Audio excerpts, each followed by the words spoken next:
በልብስ ጌጥ አትታበይ፣ በከበርክበት ወራት ራስን አታኩራ ይላል። ስንቶች ኩሮች ሆን በልብሳችን ምክንያት ኮራ። ባጌጥ ነው ሀብል ተመጻደቅ፣ በተጫማ ነው ጫማ እቻ ፈራት ትንካኛል።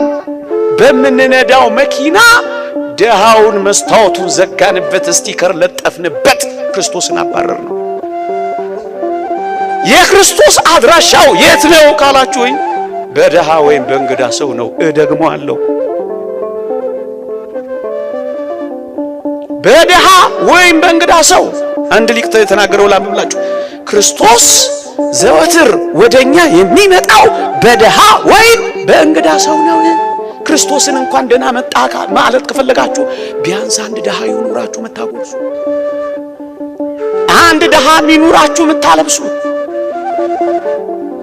አንድ ደሃ እንኳን ደህና መጣ በሉት ክርስቶስን። አባ ቢሾይ ትዝ አይላችሁ? እግዚአብሔር እገለጥልሃለሁ አለው ይላል። ባጭሩ ታሪኩን ላሳጥረው ሰዓቴ ስላለቀ፣ እገለጥልሃለሁ አለ፣ ለሕዝቡ ሁሉ አወጀ። እግዚአብሔር በተራራው ላይ ይገለጣል ብሎ ነገረ። ሕዝቡ ሁሉ ወደ ተራራው ተመመ።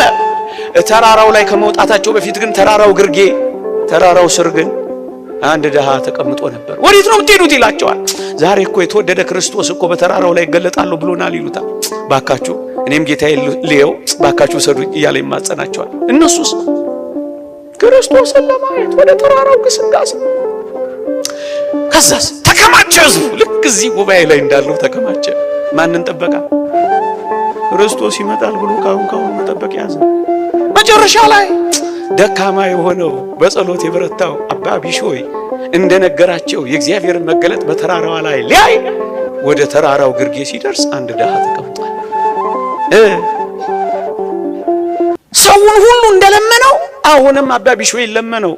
እባክህ አባቴ ሆይ ክርስቶስን ማየት እፈልጋለሁ፣ እባክህ ውሰደኝ አለው። አባ ቢሾይም በርከክ አለ። በሽምግልና ጉልበቱ በጃጀ ጉልበቱ በርከክ አለና ደሃውን ምን አረገው? ተሸከመው። ስዕሉ እንደዚህ ታገኙታላችሁ። አባ ቢሾይ ምእመናን ስንት ድሆችን ተሸክመን አሻግረናቸው ይሆን?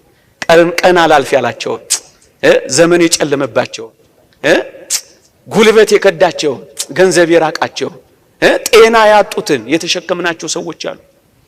ስንቶች እቺን ሀገር ተሸክሞ ተጥለው ይሆን?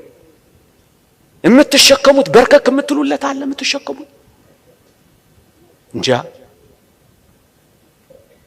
ተሸከመው በርከክ ብሎ ተራራው